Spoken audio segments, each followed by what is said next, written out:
beard oil somewhere because Vikings were all about conditioning your hair. So, just through the process of elimination, I would imagine they have really soft balls. I don't know what to say to that. Well, plus, I mean, think about it. You got that cod piece, like, constantly rubbing on you, and I know for a fact those fucking cod pieces are uncomfortable as shit. So, here's to conditioning your balls. Yeah. Oh man. I hope that was all recording. Oh, it's recording right now. Oh, that's fucking fantastic.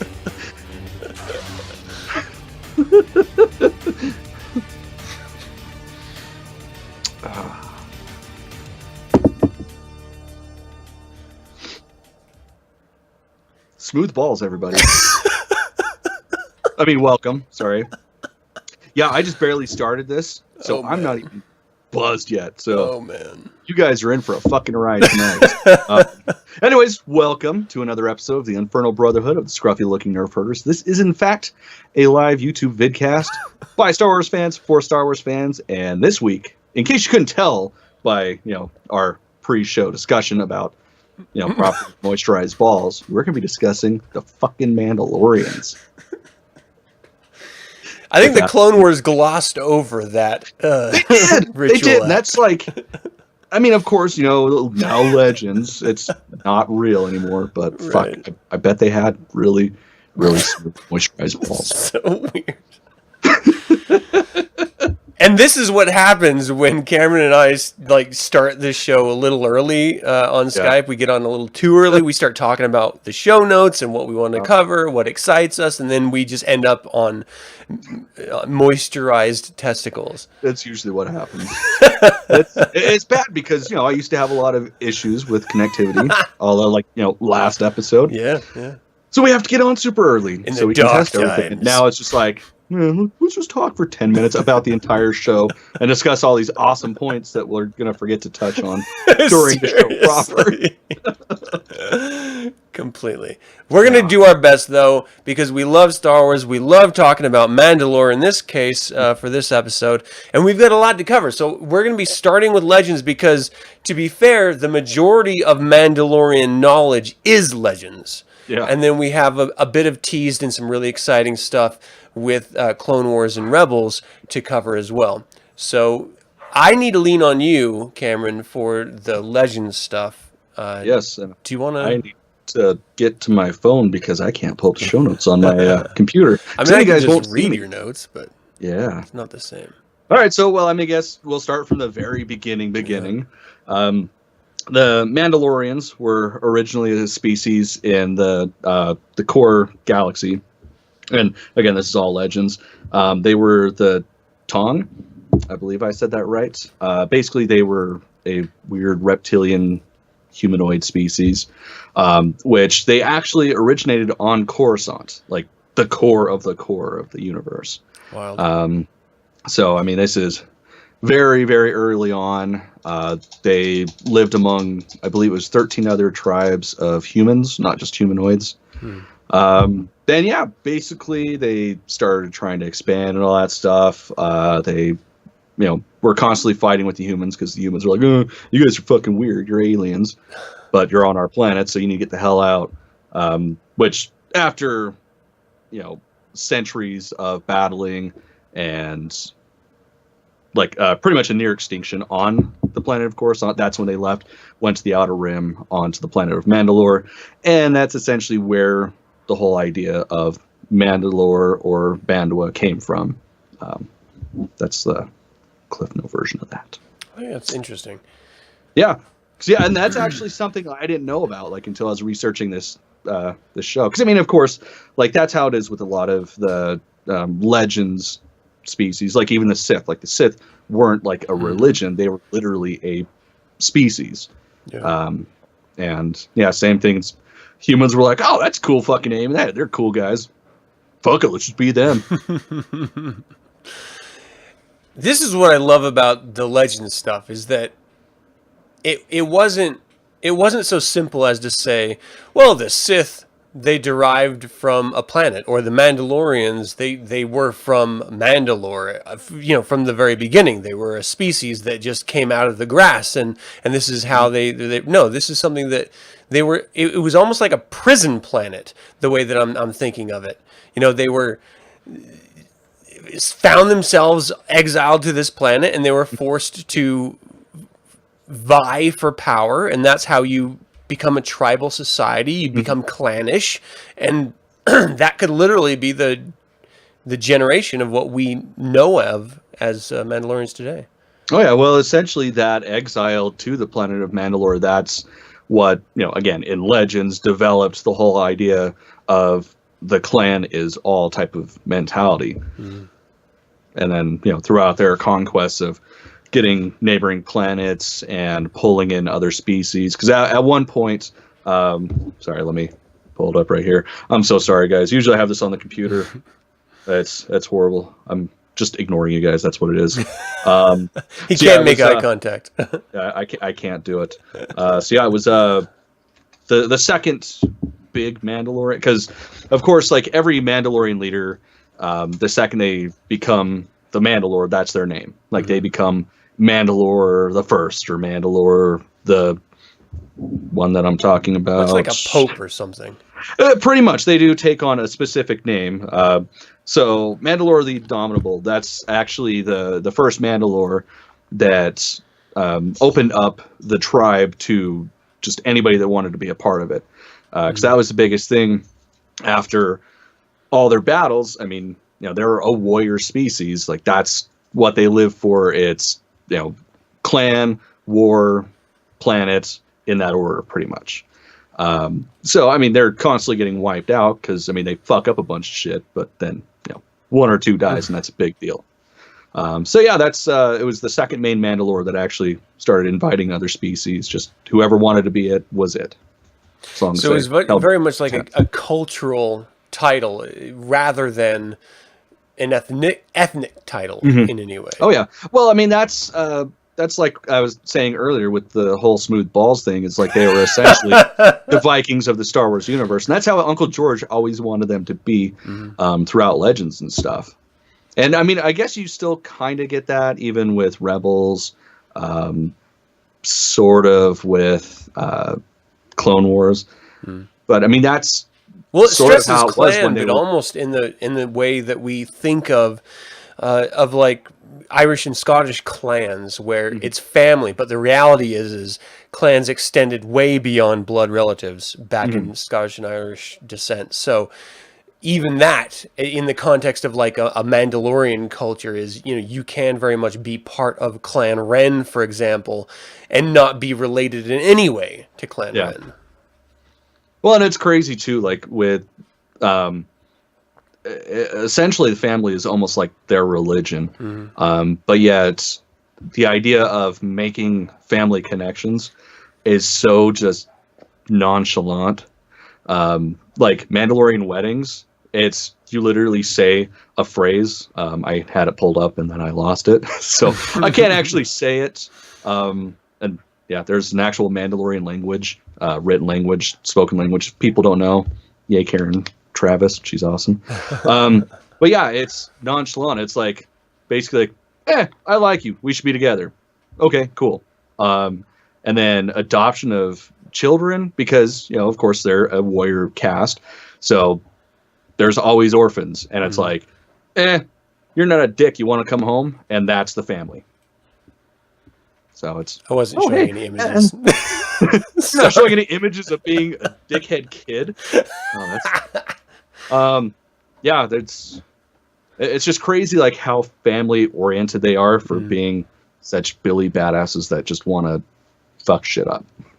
Well, the only thing that is sort of permeating the fiction verse right now that can be similar to the Mandalorian culture, I think, is through like the Game of Thrones families, because which is so fitting, the rumors of Benioff and Weiss, who are currently writing and producing the Game of Thrones series, to be dabbling in the prospect of an Old Republic type trilogy. Again, Yeah, it'd be rumors, very fitting. not confirmed at all. I mean, Because if we that is confirm sort it, of their doesn't bread and mean butter. it happens. Yeah. That'd be pretty sweet. I do love the idea of the clannish nature and getting into, again, you can sort of draw parallels also to like the DC universe with Superman and Krypton. Like the clans, the families were everything. I don't like Mandalorians anymore. Thanks for ruining that for me. Oh, come on. Everybody knows Superman sucks. Oh my gosh. Okay, I'm not even going to go there. I'm not going to take the bait. Count to 10. Take it right there. No, but I love the idea of the clan part of it, but it's more than that because in Legends anyway, Mandalorian was an empirical race. Like it dominated different planets. It stretched out as an empire unto its own. Yeah, and it was weird too because it really, like, before the invention of the new Mandalorians, which we'll get into here in a second, even though there was a core world where they originated from, like, there was no hierarchy. It was, I mean, of course, there'd be like a head of a clan, but like that was it. There was no ruling system or anything like that. I mean, of course, everybody would listen to the Mandalore because, duh, that's what you do. Like the whole, taking the name of Mandalorian or the Mandoade, like that's what you essentially change your name to, more or less. That's literally saying you're the sons and daughters of the Mandalore. So I mean, of course, family is important, but second that dude says something, you drop what you're doing and go home and do whatever he wants. Other than that, you're free to do your own shit. Yeah, I like to think of it in terms of like the Roman Empire, where they would set up regional, and you can sort of take this to a more literal sense of how the empire actually retained control with moffs, regional moffs or planetary moffs, keeping control. But the actual day-to-day was still controlled by, your local planetary dignitaries. And that's really the only way that you can maintain some sort of galactic control or large regional control, is to keep the establishment in constant control the whole time, where you provide influence to that. This is the Legends aspect of the Mandalorians is really exciting. I think there's a fair line of irony that runs through the entire idea of Mandalores, because our first introduction was through the holiday special, right? Like with Boba Fett back in the day. That was the first time we ever saw Boba Fett. And he became sort of this icon of Mandalore, as far as anyone growing up from 77 through, I mean, it had to be since Disney took over, right? Because that's when they retconned him as not being a Mandalorian. No. Because it was Clone Wars. It was... Right, but that was never explained until... Oh, okay, I see what you're saying. Yeah. No. That was when Almanac was talking to Obi-Wan during the Civil War, when Duchess Sistine was still around. Yeah. He was like... Because Obi-Wan was asking him about Boba Fett, and he's like, that turd's not a Mandalorian. He's just a dick that stole someone's armor. That turd. And that, oh my god, dick. Like, I completely fucking blocked that out. Like, that was apparently a traumatic moment in my life, so I completely forgot. And yeah, again, when researching this show, I saw them, like, I start twitching. I'm getting ready to punch something. Like, it's not true. No. Him and Jango were what kept Mandalore alive. Yeah. Well, that was our first introduction to any idea of Mandalorian, anything. Yeah. And so, we have this emotional attachment to it. The prequels really, it seemed, drove it home even more. And then the Clone Wars came out, and we were just like, wait, what? Yeah. Wait, what? What? So they just picked it up and ran with it? Like, what the... Well, it's crazy, too, especially coming from the Legends aspect, because, I mean, you go into, like, the Legacy era and the Fate era, when they really delve into the Mandalorian culture and how Boba Fett is the Mandalore. Like, just to have Clone Wars back, nah, They're pretenders. It's like, God damn it. Everything I knew. My life's a lie. God. Yeah, we often think, ooh, I just hit my mic. We often like to reflect on Legends as if it were some pristine continuity that always existed and never came into conflict. But the truth is that stories retconned other stories quite often. Yeah. And they went to some really wacky places with the Legends stories. So we like to look at Legends as, through rose-colored glasses. But the truth is, it's just as crazy as it is now. Yeah, there was just more of it. Yeah, much more that we grew up with, so it's important. The books are still there. They're still there. Scars remain. And another part of what I loved so much about Mandalorian culture in context to Legends was the Jedi Wars between them. It's something that in canon has only been like a line or two suggested that it even occurred through really just the tale of the Rebels and the Darksaber. Like that's the only connection we have. But that was something that, was a genuine threat to the Jedi in as impactful of a way as the Sith were. Which we just don't, is it going to exist still? I don't know. Are they going to play it up in a TV show or in a film? I don't know. But I would love to see it. Yeah, because it just seems so glossed over. And it's a shame because in Legends, we've got 7,000 years of conflict between just those two. And it's just so downplayed. Like, a lot of Mandalorian, weaponry and armor and all that shit was developed solely just to fuck up the Jedi. Because, they, being a warrior race... They're like, we just want to fuck everything up, and then they come across these weird dudes with magical powers. It's like, oh shit! All right, we got to up our game.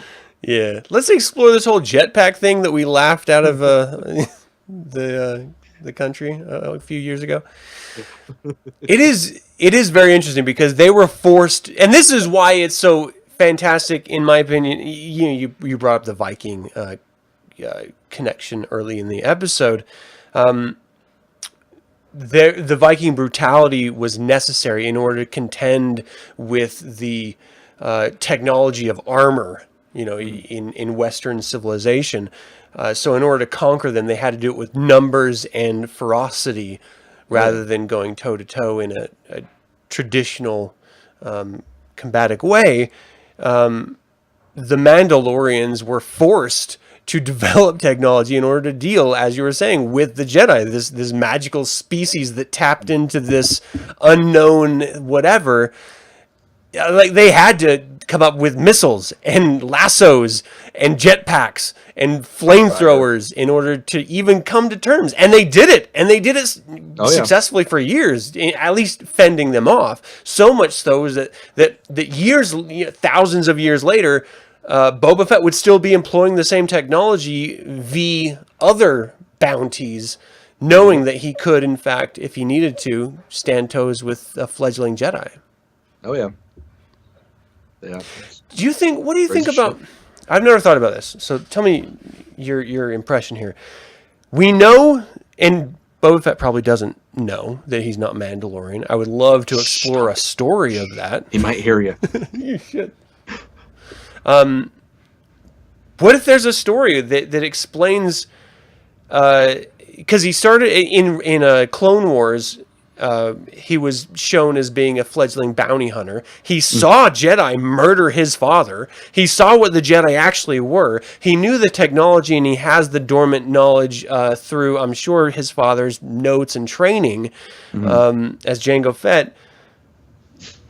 How much of the Mandalorian history do you think Boba Fett even has in his mind, and the appreciation of that? Or did he just very much take a survivalist, I need to be a bounty hunter and I have this equipment I need to utilize approach? That, honestly, the latter would be my guess. Because even in Legends, that's how it was. Like, he didn't actually start learning anything about the Mandalorian culture outside of what everybody knows about the Mandalorian culture until he was the Mandalore.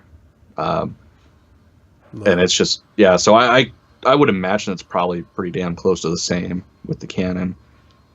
Okay. And that's assuming he's even not dead in new canon. Yeah, I think he's I can't remember. much gone the way of the dodo in canon. It's not officially confirmed, but the last we saw of him was very much like him being eaten by the Sarlacc, and then his armor coming up in aftermath novels, being taken from the Pit of Carcoon, or the remnants of the Pit of Carcoon, and used as a sort of almost like a Wild West sheriff. Oh yeah, okay, I remember that part now. I wonder if that's going to come into play in the series that's coming up. Like, it's the time period, so it would be interesting. Yeah, that is true. To see if that comes to play. Okay, so I would like to dive in, if we can, to canon, because what we never had in Legends, which I'm a little bit torn on, even though I still love it in canon, is that there's a very deep Sith interference with Mandalorian culture. And I kind of liked about Legends is they didn't need to dabble in that. They didn't need to even concern themselves with it. But with the Mandalorians, with the Death Watch comes Maul, and you cannot in canon separate the two. If it wasn't for the Shadow Collective, the Death Watch never would have had an opportunity to gain any type of authority in Mandalore again. Oh, yeah. So maybe let's cover, as far as canon is concerned, where the Mandalorians came from and where we are right now with them. Well, that's really fucking easy. It's one line. They're humans from the planet Mandalore. There you go. All right. That's where that was their early years in origination up until the Clone Wars era. That's all we got. So there is the story of the Darksaber, that a Mandalorian was welcomed into the Jedi Order. And I can't remember if the Darksaber itself was fashioned by the Mandalorian or whether he stole it from the temple. No. So, sorry, I'm digging through for his name right now. Sorry, guys. Okay, screw it. I don't remember his name. Original Vizsla. God damn it, why am I drawing a blank right now? Anyway, it is Vizsla. When he... What's that? Tar Vizsla? Yeah, I think that's what it was. So when the Jedi found out that he was a Force sensitive and realized like how much Force power he had, they accepted him into the Academy and trained him as a Jedi. But because he's a Mandalorian and that's his aesthetic, he decided that he wanted to separate himself from the other Jedi Knights and everything and fashion the Darksaber. And of course we do get that in Rebels. Right. Yeah, it was Rebels. Was Sabine telling the story, and he went back as the Mandalore and trained them the ways that he was taught, and he was a very celebrated Mandalore, because not all of them are, but he was a big thing. They actually erected statues for him, which I don't remember if this is still canon or not, but basically when Mandalorian dies, you just throw him in the dirt, and that's that. You'll keep their armor, of course, but the whole you don't, aside from wearing their armor, you don't honor them in any other way. So it was a big deal that he had a statue. Go ahead. What I thought was so interesting about the Mandalorian culture in canon is that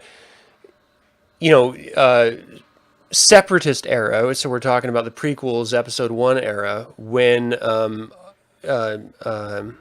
Obi-Wan and Qui-Gon Jinn were still fighting the separatist war early on. They went to Mandalore, and that was when Mandalore sort of had this, current cultural reference, this come to Jesus moment of whether we're going to be a warfaring creature species or whether we're going to be, productive member of the galactic society. And I thought that was so interesting because they were trying to protect what was this original clan of the Vizslas, who were the rightful rulers through hereditary stake, those that overthrow, that saw Mandalore as very much a warfaring culture that needed to protect its sense of self in this new republic that was trying to unify everyone. And the separatists were the perfect tool for that, to to try to divide them, and it remained a dividing force all the way through really the history that we know of Mandalorian culture. And I love that Obi-Wan and Qui-Gon Jinn, our entry into what Jedi actually are, were the ones that introduced us to this culture. Yeah, to the it was very fitting. She had the dry sense with Qui-Gon, and then the humorous sense with Obi-Wan, and then the dynamic between him and the Duchess. That was a pretty good story point and driving force of the story. So yeah, I thought it was so great. And then, of course, years later, when the Clone Wars were actually happening, and they were forced with Anakin and Obi-Wan to go back and return and help the current I can't the new Mandalorians. The Duchess, is that what you're getting at? Yeah, Duchess Satine. But just the idea that Duchess Satine outlawed all Mandalorian war culture and banished them to a nearby moon, and that's where for generations they were supposed to have died off. And so our entire connection to Mandalore is through this warrior culture, who actually were the only ones allowed to even continue wearing the armor of the Mandalorian culture on a regular basis, and they were outlawed. So our connection to Mandalore is directly only through outlaw culture, not through the actual Mandalorian culture that's trying to be a part of this new galactic era. And I just find that really fascinating because it pays homage not only to the Legends version of Mandalore as this battle-hardened species, but it also it's sort of this poetic play on where we are as a society, as a human culture. We're trying to shun this battle-worn, vicious side of ourselves. Meanwhile, it's in our very near, it's in our very close history, and it's intimately a part of who and what we are. And this is the same struggle that we're seeing Mandalore go through. So we can at least identify with it on a very human level, which is always kind of interesting, regardless of nationality. Oh, yeah, because, you pick a point on any map, even like First World Nation, and, you're one, maybe two generations away from essentially what these guys were going through with their, not so much bloodlust as just constant war. Yeah. And it's politics aside, you can argue and make a fair argument that we're not even removed that far from it, that we're still involved heavily. That's very true. From this we just don't actually fight with our fucking fists. Yeah. It's all done through PS controllers and drones. That's how we like to do it here. All right, I don't want to get into politics or anything. So I love the idea of the romantic connection between Obi-Wan. We finally get to see a sense of frailty and humanity in what we've always seen as this perfect Jedi Knight. Oh yeah. Which, I don't know, did that endear you more to Obi-Wan, or did that sort of Yeah, absolutely. It made him human. That's the biggest thing, because that's always been my problem with the Jedi. They're so focused on peace and protecting, but how the fuck do you properly protect somebody if you don't love them? You're supposed to get rid of all attachment, all emotion, and just be at peace. And, so they're always just sort of like stoic robots in my mind, but this was like the first time we really humanized him. Yeah. Of course, you get the shit with him crying at the end of 3, freaking out, the end of episode 1, but yeah, the whole dynamic between him and Duchess Satine, that really made him human. Yeah. Well, it portrayed him in a way that was so incredibly relatable that, up until that point, we've always been spoon-fed this idea that, as you had mentioned, the Jedi are these selfless entities. And so we're forced through story to look at Anakin Skywalker as this aberrant form of human that wants to be a Jedi, but it succumbs to his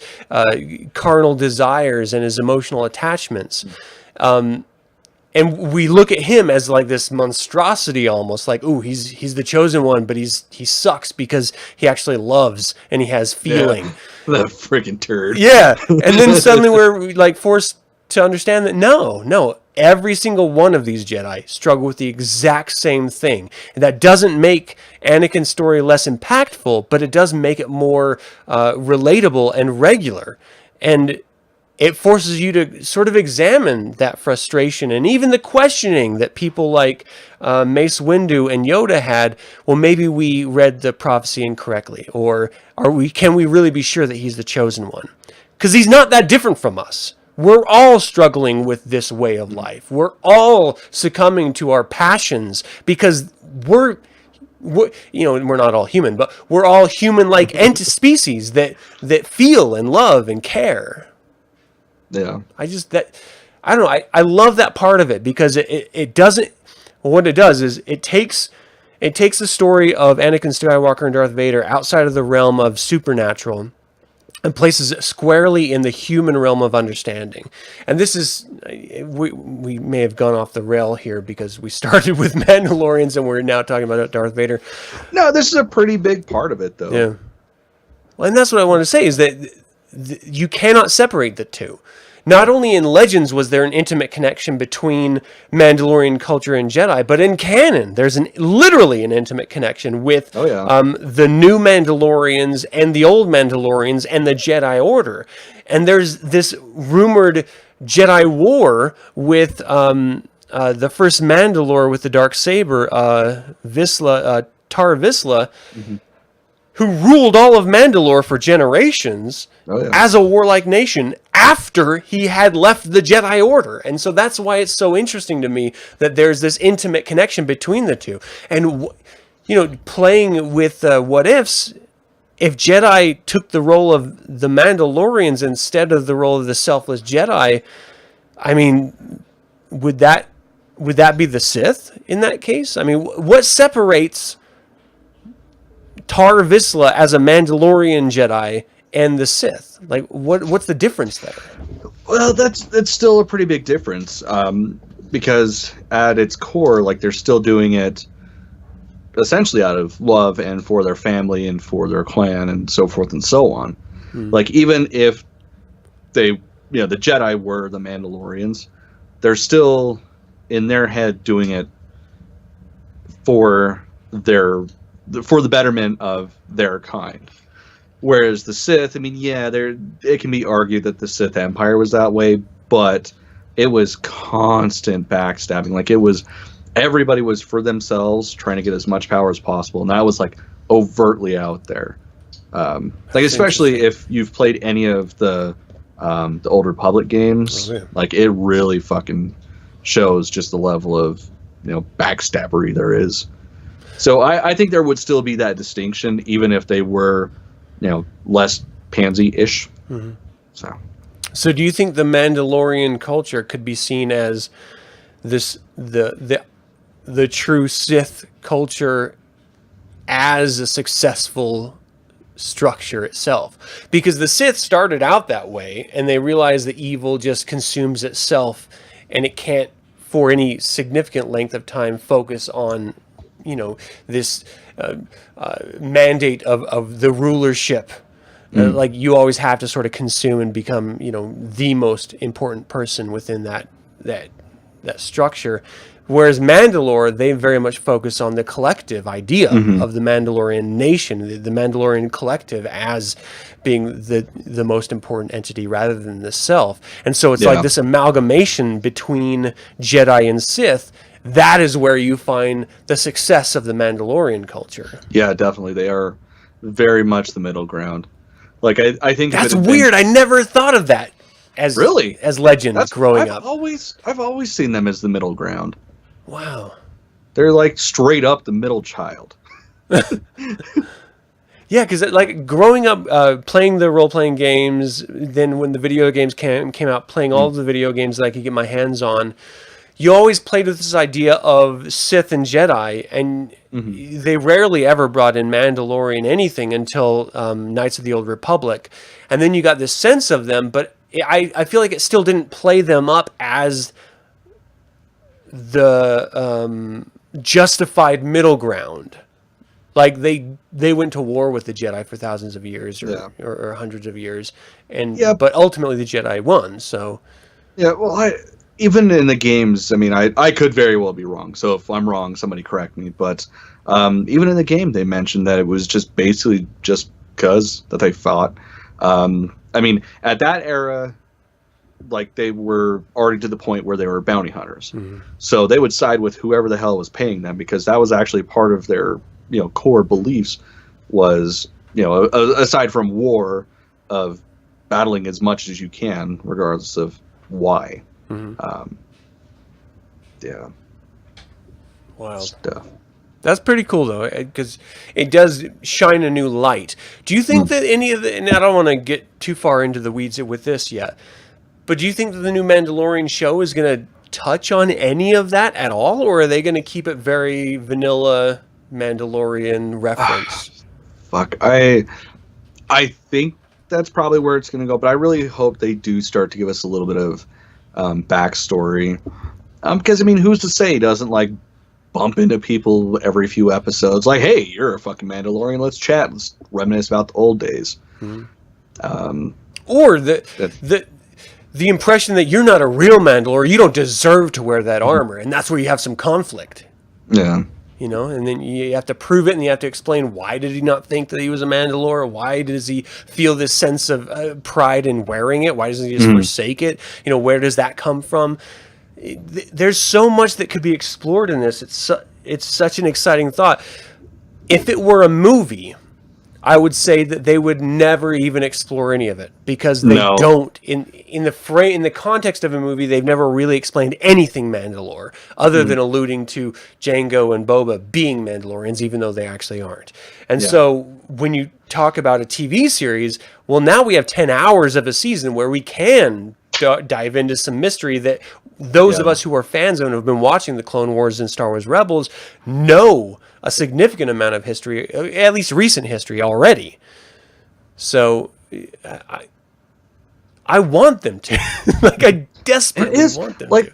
It's such a big part, especially because they do touch on the fact that it's a very clannish culture. I mean, even in the present day, with the rebels and stuff. I mean, that's modern time essentially, and they touch on it a little bit, but I think they wouldn't do it justice if they didn't go into more detail, or at least talk about other clans. Really, the only shit we know at this point is Clan Vizsla, Clan Wren, and Clan Saxon. That's all we have. 3 fucking families. That does not make an empire. So it'd be nice at least to get a tiny bit of backstory of other clans. Yeah, and to be fair, in the context of Game of Thrones as a comparison, there are really only 2 major families, and then you delve into much more sub families. Well, there's 3 major families or so, and then it goes out from there. So they must do the same thing with the Mandalorian culture, and it's such an exciting thought to play around with that, even if it's not the entire focus of the series, but it's just something that they delve into, maybe in a 3-episode story arc or just an ongoing B plot. I think that would be a very interesting thing to do. Yeah. And if they ever brought in the Darksaber to it, my God. Yeah, I was going to say that. That's perfect season finale. He's up against a bunch of, and it's just insurmountable odds, and just reaches up behind his back and. Oh my gosh, I would lose my shit. Yeah. Or if an antagonist came out with it. Or if it's a closing scene where, someone reports, we've seen a Mandalorian on the outer rim, just being this one-man Judge Dredd type character, and then you just see we're going to have to stop that. That's all I need. Yeah, I'm pretty sure there'd be some karate chop holes in the wall. I'd be way too fucking excited. Karate chop action. Oh yeah, when I get really excited, I karate chop shit. Usually it's my dogs, but I think that's funny. Too much. Okay, so I want to. We can't have a conversation. Damn, we only have 20 minutes. We Yeah, can't, I know. We fucking have not touched half the shit that I wrote. It's funny because you had mentioned early on, you're like, this, I started writing these notes and I realized this is like a 5-part episode. And it very well could. Yeah, It very well could be. We can't separate it. We mentioned it early on, and I want to make sure we touch on it before we run out of time in this episode. We can't separate Mandalorian culture as we know it right now in canon without mentioning Darth Maul. Mm-hmm. So, yeah, huge part. Even in Legends, like he played a huge part. So do you want to talk maybe a little bit about where Darth Maul comes into play with the Mandalorian culture? Yeah, so I forget exactly when it was, like the actual year era, but essentially he helped the rise of the new Mandalorians. Like he was a part of the Shadow Collective, funneling money and anything he could to help the Death Watch, to help them rise. And of course, this was all backed by, Palpatine before he became the Emperor. And yeah, he was actually, he ruled them for quite a minute, at one point becoming a Mandalore, thus keeping the whole idea of a separate species being a part of the collective. So that was a cool little nod. Yeah, he actually had the Darksaber himself. Yeah, well, that's the thing. Like, that's how you become the Mandalore in essence. And we got that with the end of Rebels too, like the end of the whole Ren battle thing. Cool. So essentially, we can pretty much thank Papa Palpatine and Darth Maul for the resurgence of the old ways of the Mandalorians, like going back to their core tenets. Yeah, I always thought that was interesting because it was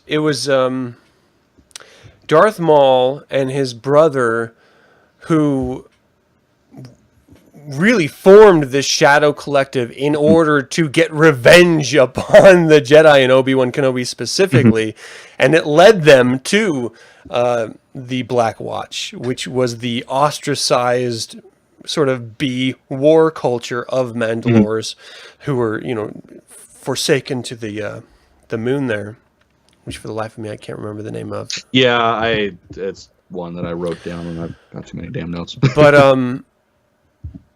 they found them, they found a way to use them, and they became, they realized that, wow, Mandalorian culture actually fits perfectly as a sort of militant arm of our Shadow Collective, so why not use them? Then we'd be stupid not to. And they successfully did use and abuse them. Yeah. And, the Shadow Collective itself, I think, is very interesting because it was between pirates, it was between the Hutts, it was between cartels, and the Mandalores. I mean, it was like this massive structure of the underworld that I feel like it's never existed before or since. At least not in any story we've read. I mean, that was a huge deal that these two Zabrak, Dathomir, sons of Dathomir put together out of vengeance. Like, yeah. It's such a brilliant story to take down, and of course ties into last month's episode of the Dathomir Witches intimately. Oh yeah. Do you think that the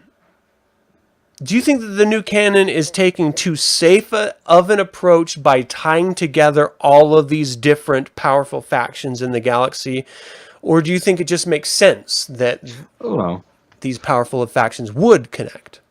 Yeah, no, it makes sense. I mean, we get that even in Legends. I mean, just the Mandalorians and the Sith alone. I mean, their whole tie goes back a millennia. Like, it's one of those things that they would constantly fight for the Sith Empire, just because they got hired out. That was the whole reason why they did it. But they always paid, so they were always there. And of course, like the little offshoots of crime lords and stuff that were working for the Sith Empire. I mean, everybody was connected, so it makes sense they would keep it connected in canon too. Yeah. So where do we leave off the Mandalores as far as canon is concerned? Well, I mean, at this point, really, about what we have is we know that the Final season of the Clone Wars coming out is going to be the very end of the Mandalorian War. I mean, it's already happened in the canon, like with Rebels and stuff, but to actually see where it all breaks apart, we've got that coming. And then, of course, the Mandalorian at the end of was it 2019? I want to say it's tentatively November is when those two shows should be coming out, because I believe that's when Disney Plus is hopefully going to pop up. But yeah, that's really what we have with the Clone Wars and Rebels. That's what we've got. So, well, it's interesting because the Rebels ends with Duchess Satine Kryze taking control not only of Mandalore but the Darksaber as well, and this is right before the Rebel story that we know of, Episode 4. So, as far as Mandalore is concerned, they're in a state of peace that we know of. And so I feel like I have a hair on my face. Sorry. And so I'm curious as to see where they're going to take the idea of the Mandalore in wild space in the Outer Rim as a lone gunslinger, how that connects to, like, do you think they're going to have him connect to the peaceful rule that they existed where they left off, or the more aberrant Black Watch culture, or is it going to be neither, and it's going to just be this sort of outcast family member that, you know, this clan member? Honestly, I really hope it's the latter, because that's essentially what we know Mandalorians to be. Like, if they're out on a job, that was it.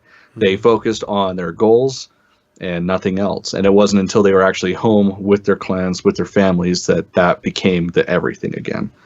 I mean, again, we touched on it earlier, but it'd be great to actually see what's going on behind the scenes with the Mandalorians at this time, because from Rebels to this is what, 8 years removed. So it'd be nice to see what has happened in those 8 years, because we obviously didn't get shit with the original film series. So it'd be nice. Yeah. It's really interesting because we know that the Shadow... I'm sorry. So the Shadow Collective gave birth to what was the name of the syndicate that Maul ruled in Solo? It was Crimson Dawn. Crimson Dawn. Yeah. That's it. Thank you. We don't know what we know the ultimate end of Maul, and we know where he was in Star Wars Rebels era. He was on Malachor, just sort of stranded. And then he got out there to meet his final end on Tatooine, but like, where does the Crimson Sun come into play? Or the Crimson Dawn? Yes, the Christmas Dawn. The Christmas gift of dawn. Fuck, dude. I don't know. There's just holes that I want to see puttied up, that I'm really interested in, even if it's just, so, you know, like the Mandalore is in a bar and someone in the distance is whispering to a neighbor, "Oh, that's you know, that they're Mandalorian. They're tied to the Dark Jedi, Darth Maul, and the Crimson Sun." You know, there's just some little comments like that I would love to kind of explore. Oh yeah, yeah. If for nothing else, it's fan service, and that's always wonderful. Yeah. Do you think they're going to try to redefine what it means to be Mandalore in this new series? Possibly. Because they don't have a lot to go on, really, when you look at it. There's clans, and that's kind of it. Yeah. And, I mean, really, they could take a lot of freedom with it, too, especially because this is an era we know nothing about with the Mandalorians. So... Yeah, what were they doing during the Galactic Civil War? Yeah. Like, what the fuck? They were, like, the warfaring culture. Yeah. Why weren't they used by the Empire? Well, and especially because a lot of the war that we saw was on the Outer Rim. And that's where they're fucking from, is the Outer Rim area. So, yeah, I never thought about that. That's fucking weird that really the only thing we saw... Well, I mean, I guess it's not weird because it was never a thing, but whatever. Tangent in and of itself, not even going to get on that. But yes, it's weird. I love to play with the idea that maybe they were embroiled in a different conflict. Ooh. That maybe the Empire conscripted them to fight maybe an outer galaxy conflict with the Chiss or something. Like, I like to like just play Jesus here. Christ, just that'd playing. be amazing. Yeah. There's house money here that I'm playing with. But what if it was something like that, where they were, he was like, look, you need to serve the Empire. We have this Chiss invasion that we're embroiled with this stupid fucking rebellion. We need you as the only warfaring culture in the galaxy and the most powerful warfaring culture to go deal with this Chiss ascendancy and whomever they're bringing with them in order to, help us maintain galactic control. Like, they could totally do something like that, and it would be all within canon, and it would be a perfect explanation why we never saw any Mandalorians during the Galactic Civil War, why we never saw any of the Chiss, and yet Thrawn is alluded to right before the Galactic Civil War with the Rebels. And the 2 novels that have been released alluding to a greater outer, what do they call it again? Wild space Wild space. Wild space conflict that's ongoing right now. So there's just so much that could. That'd be amazing. Oh, dude. Because they're both extremely like warfaring species. Yeah. So that'd be insane to see those two pit against each other. All of us canon and Legends junkies are focusing so much on the Old Republic. What if the Benioff and Weiss isn't Old Republic, but it's an alternate Galactic Civil War era story? Oh my god. Of the Chiss Ascendancy v Mandalorians. So great. That would be great. That would be fantastic. Thrawn already has intimate knowledge of the Mandalorian culture through his studying of the Wren family and the Darksaber. Yeah. We don't know what happened to him. We don't know what happened to the Jedi Ezra Bridger. Like, there's a whole story there. We know that Sabine Wren went to look for him with Ahsoka Tano. Yeah. That could be your other trilogy right there. You have Jedi, you have Master Jedi, you have Grey Jedi, you have Mandalorians, you have Chiss, you have other cultures, like other, extra wild space creatures coming. Fuck! Why wouldn't you? Oh! Like, they already pretty much put out the kibosh on all the standalone films. Yeah. So just put it in the movie, or put it in the television shows.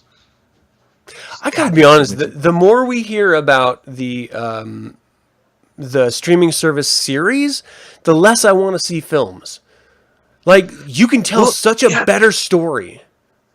Yeah, it's so funny too, because even just like a decade ago, television was always just sort of like the bastard child of like, oh well, if I can't make a movie, I might as well be on TV. And yeah, it has definitely really gone to the point where it's like film, like outside of like indie films, it is so much better to watch a fucking television show.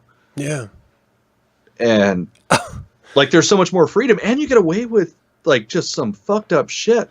Like there's movies that don't get released that if it was broken up into 10 parts and thrown on like FX or something, they'd make it gorier, or it'd be, TV 14. Yeah. Yeah. So I'm definitely on board with the episodic adventures, more so than the movies. Because I mean, to be honest, that's really the only way they have me right now is with the standalones.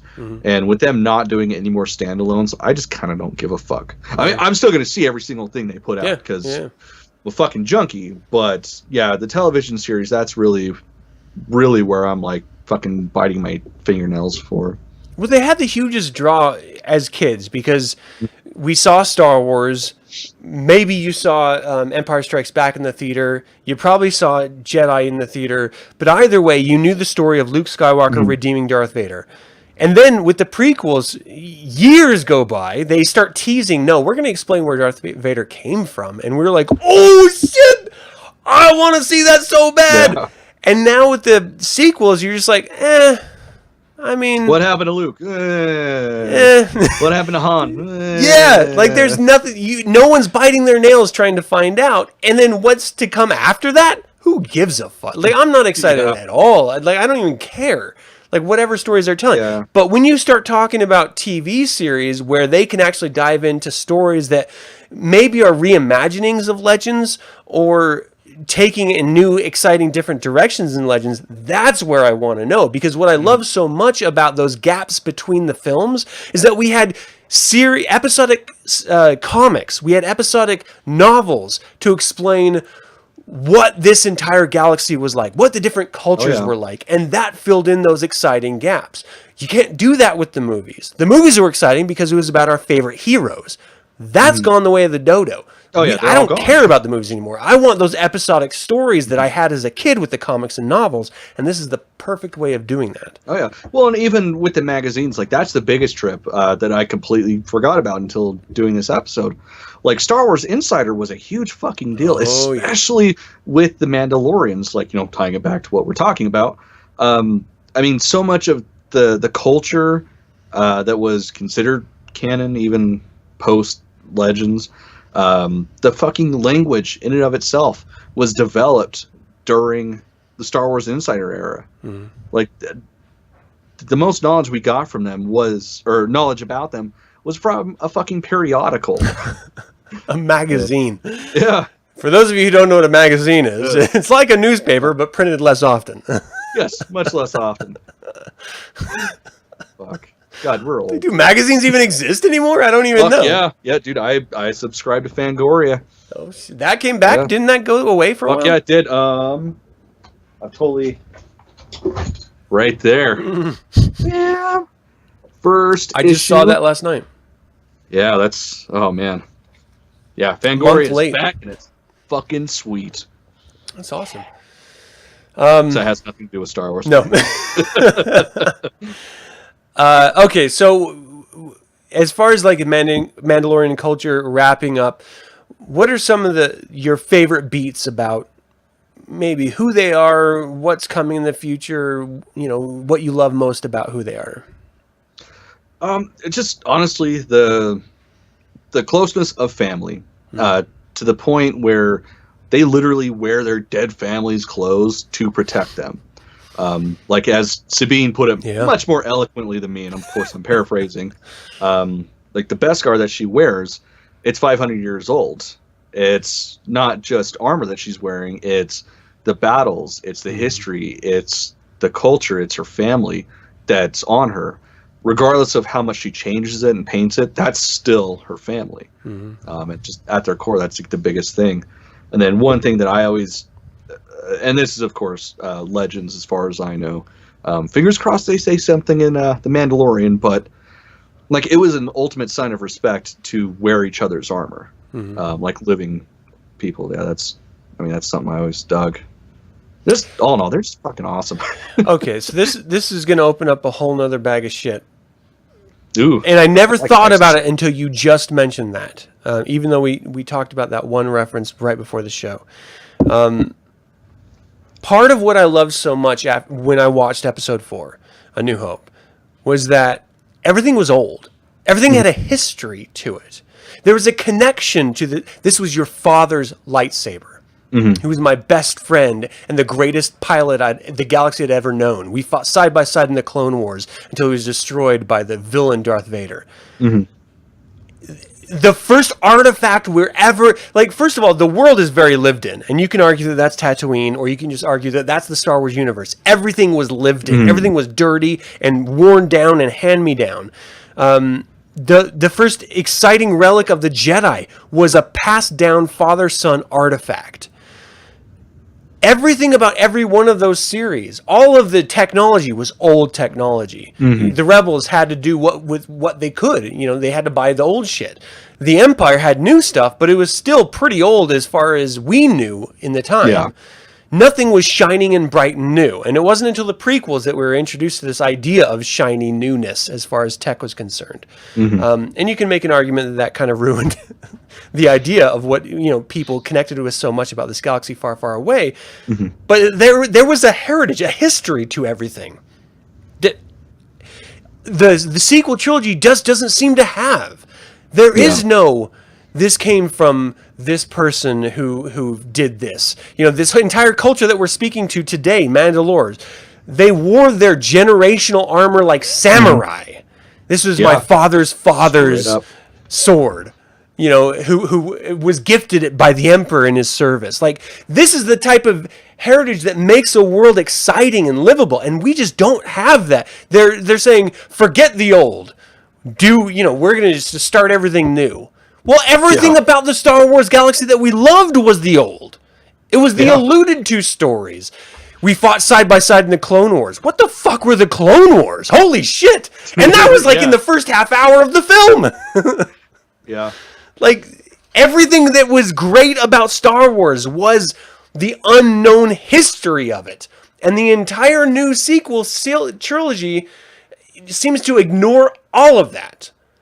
And it's just so frustrating. And I didn't even think of it until you had mentioned that Sabine wore that armor. And I was just like, wait a second. That's what I love so much about all of this, is the connection to what came before it that we just don't know about yet.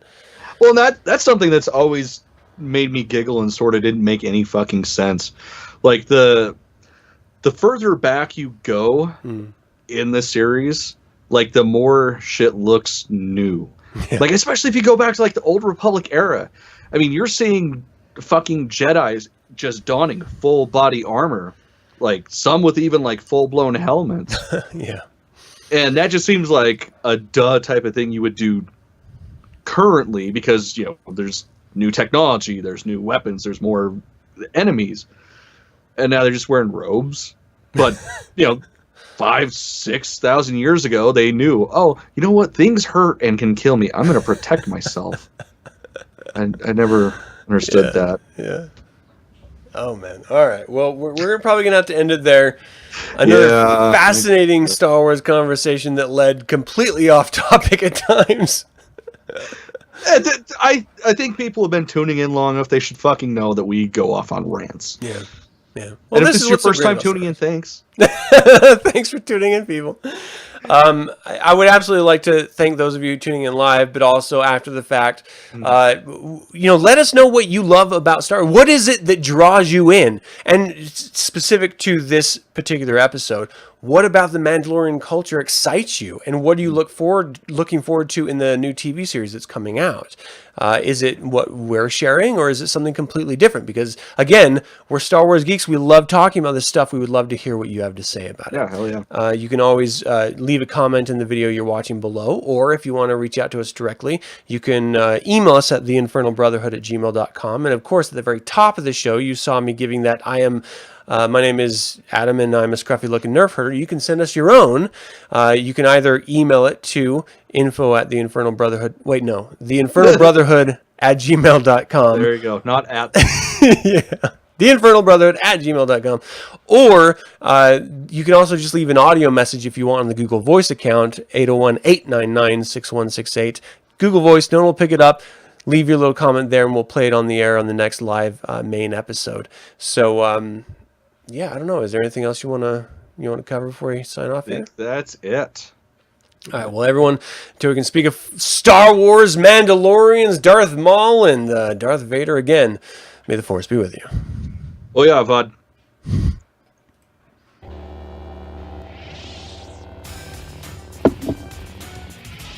That was cheers, brothers and sisters, just so you know. Not just random words. Did you tell me to fuck off? No, at one point I was actually trying to learn the Mandalorian language. That's wild. Apparently that beer's starting to hit.